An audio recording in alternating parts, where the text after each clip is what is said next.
भगत हेतु भगवान प्रभु राम धर्यो तनु भोग किए चरित पावन परम प्राकृत नर अनुरूप जथा अनेकन भेष धरी नृत्य करे नट कोय सोई सोई भाव दिखावे आपन होय न सोई। आप लोग कभी ड्रामा देखे हैं? ड्रामा में कोई राम जी के पाठ करते हैं, कोई भरत जी के पाठ करते हैं, कोई लक्ष्मण जी के पाठ करते हैं, कोई शत्रुघ्न के और कोई हनुमान जी के। एक जगह ऐसे ड्रामा हो रहा, जिस को दिया था हनुमान जी का पाठ करने का रोल, तो पहले से एक महीना ने उसका रिहर्सल करते हैं। और संजोग से जिस दिन पाठ करना था हनुमान जी का, वो बीमार पड़ गए। हम सोचा जल्दीबाजी में किसको बुलाना चाहिए, तो बगल में एक हलवा है मोटा तगड़ा था। कहा देखो जी, दिन भर में आप जितना रुपया कमाते हैं उससे 2 गुना दूंगा। अगर 200 कमाते हो दिन भर में, मैं 400 दूंगा। और तुमको पाठ करना है हनुमान जी का, जैसे जैसे मैं कहूंगा पीछे से पर्दा के आड़ से प्राउंड देंगे वैसे वैसे बोलना। कहा ठीक है। हनुमान जी उसको बनाने के लिए क्या किया, मुकुट बना दिया, पूछ लटका दिया पीछे में, और मुंह में सिंदूर दे दिया, और सब कुछ गदा भी दे दिया। कहा इतना ही तुमको कहना है, जब रावण आ जाए और तुमसे पूछेगा कि लंकापुरी तुमने जलाया है, वही पवन सुत हनुमान है, तुमको यही कह देना कि हाँ हम ही हनुमान है। इतनी बोलना है, इतने में तुमको रुपया 400 मिल जाएगा। ये तो सस्ता कम है कि नहीं? तो हनुमान जी का पाठ दिया, गया वो स्टेज पर। उधर से रावण आया। रावण के कितने मस्तक है? 10। अब तर्जन गर्जन करते हुए रावण उधर से आया कि अरे पवन सुत हनुमान तुम्ही है जिसने लंकापुरी को जलाया था। और जो भयंकर रूप देखा, इसका तो हालत ही खराब है। तो नहीं नहीं, हम नहीं हनुमान है, हम तो हलवा है, हलवा। अगर असली हनुमान रहते डरते हो।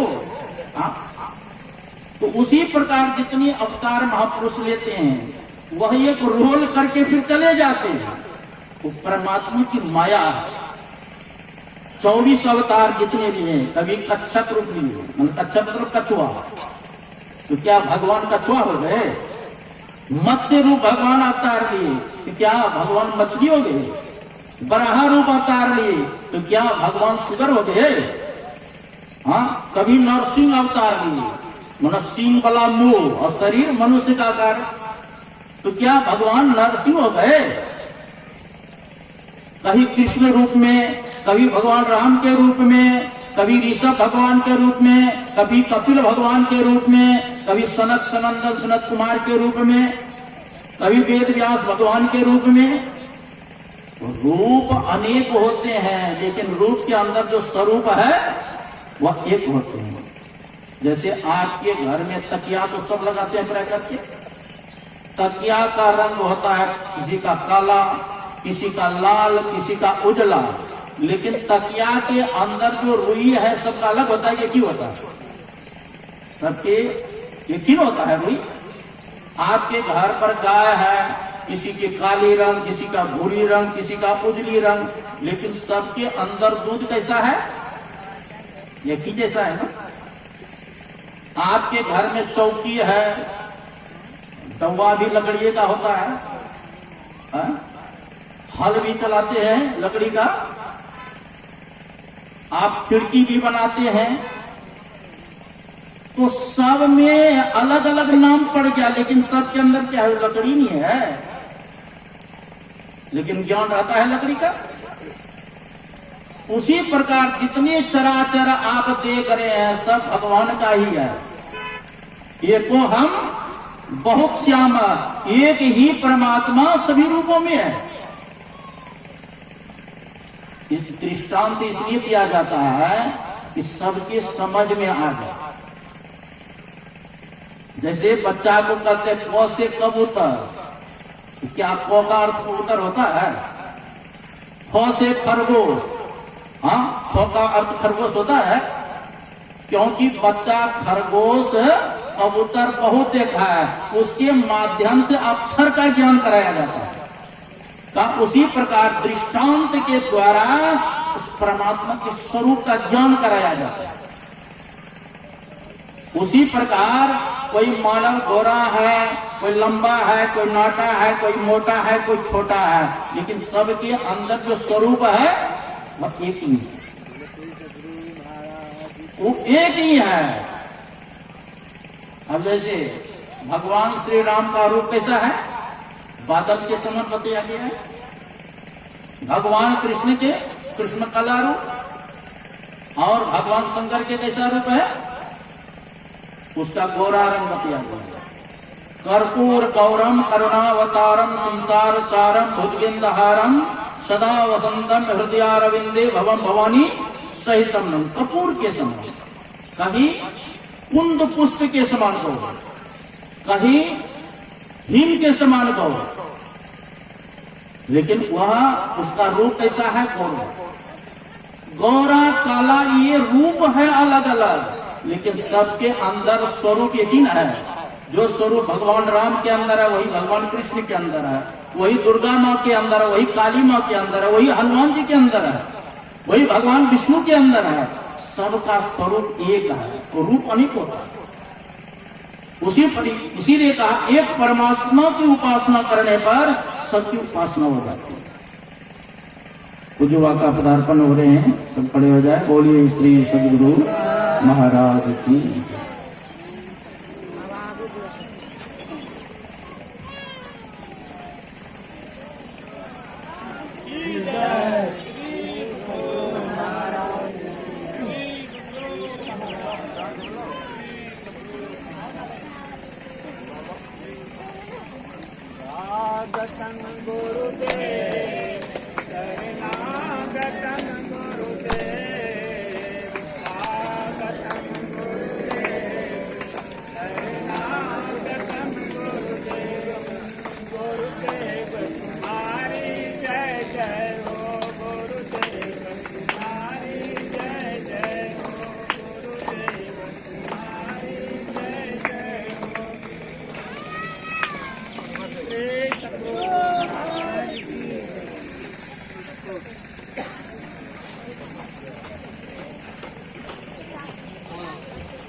बोलिए प्रेम से श्री सदगुरु महाराज। सब अपने अपने स्थान पर बैठ जाएं। पूज्यवा का पदार्पण हो चुका है। तो मैं कह रहा था कि एक बार भगवान कृष्ण ग्वाल बाल के साथ बैठ करके सब भोजन कर रहे थे, और ब्रह्मा जी आकाश मार्ग से आए। देखते हैं क्या कि भगवान कृष्ण ग्वाल बाल के साथ खा रहे हैं भोजन। उसका जूठा वो खा रहा है, उसका जूठा वो खा रहा है। तो ब्रह्मा जी के मन में हुआ, मैं तो सुना था कि भगवान विष्णु के अवतार हैं, तो क्या यही भगवान के अवतार हो सकते हैं जो जूठा खाने वाले हैं ग्वाल बाल का? उनके मन में वहां की परीक्षा लेनी चाहिए। इधर भगवान कृष्ण भोजन कर रहे थे, गाय चरती चरती दूर चली गई। सारे गाय बछड़े बैल को उठा के ब्रह्मा जी ने गुफा में डाल दिया, अचेत कर दिया। और जब ग्वाल बाल की दृष्टि पड़ी, अरे गाय का तो अता पता ही नहीं, तो भगवान कृष्ण कहा तुम लोग भोजन करो, मैं जा रहा हूं घुमाने के लिए। अब भगवान कृष्ण गए उधर गाय को घुराने के लिए, और उधर तो जंगल में गाय तो मिली नहीं, ढूंढ रहे हैं। इधर ब्रह्मा जी को मौका मिल गया, जितने ग्वाल बाल थे उसको भी सबको उठा के गुफा में डाल कर चेक कर दिया। उधर गए तो भगवान कृष्ण को गाय बछड़े नहीं मिले, और जब जहां भोजन कर रहे थे यहां देखते ग्वाल बाल का भी आता पता नहीं। तो चाहिए किसकी माया है? आंख बंद करके भगवान कृष्ण सारे दृश्य को देख लिया। ओ ये ब्रह्मा जी बुढ़ा का काम है ना। यद्यपि मैं ला सकता हूं वहां से, लेकिन ब्रह्मा जी का मोह दूर नहीं होगा। भगवान कृष्ण क्या किए, जितनी गौएं थी, बछड़े बैल और जितने ग्वाल बाल थे, सब रूप भगवान कृष्ण ही बना लिए अलग अलग, और स्वयं भगवान कृष्ण चरा रहे हैं ग्वाल बाल के द्वारा। अब चर भी कौन रहे हैं? अरे गाय के रूप, बछड़े के, बैल के रूप भगवान कृष्ण ही है। अब ग्वाल बाल के रूप में भी वही है। दूध देने वाला भी भगवान और दूध बोलिए श्री सदगुरु। दुहने वाले कौन है? भगवान कृष्ण ही है ना। और दुलाने वाले भी भगवान कृष्ण, और दूध को पीने वाले भी भगवान कृष्ण, और पिलाने वाले भी वही ना। 1 साल तक इसी प्रकार से चरा रहे हैं, चर रहे हैं, खेल कूद रहे हैं। और घर के माता पिता सोचते थे सब मेरा ही पुत्र है। अपना पुत्र समझ के स्नान कराती थी, भोजन कराती थी, सुलाती थी, चरण दबाती थी। बच्चे सबका 1 साल तक इसी प्रकार। एक दिन बलराम जी के मन में हुआ, अरे जितना प्रेम हमको कृष्ण के प्रति है उतना प्रेम ही ये ग्वाल बाल के प्रति हो रहा है, उतना प्रेम गौवे बछड़े के प्रति हो रहा है। कि किसकी माया है? यक्ष की है कि किन्नर की है कि राक्षस का है? इसका है माया जो हमको भी मोहित कर दे। तब ज्ञान दृष्टि से बलराम जी देखे। बलराम जी साधारण तो नहीं थे, इससे सावधान थे। देखते हैं सभी रूपों में भगवान कृष्ण ही है। ग्वाल बाल के रूप में, बछड़े के रूप में, गौवे के रूप में, बैल के रूप में, सब में देखते हैं भगवान कृष्ण है। तो एकांत में पूछते हैं कृष्ण क्या बात है? गाय के रूप में, बछड़े के रूप में, बैल के रूप में, ग्वाल बाल के रूप में सब में देख रहा हूं अभी को। तब भगवान कृष्ण संक्षेप में बताए कि जो असली ग्वाल बाल गौवे थी ना, ब्रह्मा जी ने सबको चुरा करके गुफा में डाल दिया। इसलिए मैं ही सभी रूपों में हूं। तब बलराम जी का मोह दूर हुआ। तब 1 साल पूरा होने पर तब ब्रह्मा जी आकाश मार्ग से देखते वो ही गाय है, बैल है, बछड़े हैं, ग्वाल बाल वही।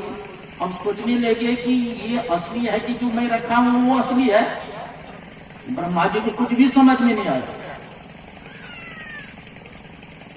अंतिम में भगवान कृष्ण के चरणों पर गिरे ब्रह्मा जी कि मैं चला था अपनी माया आपको दिखाने के लिए, मैं आपका ही माया से मुक्त दूंगा।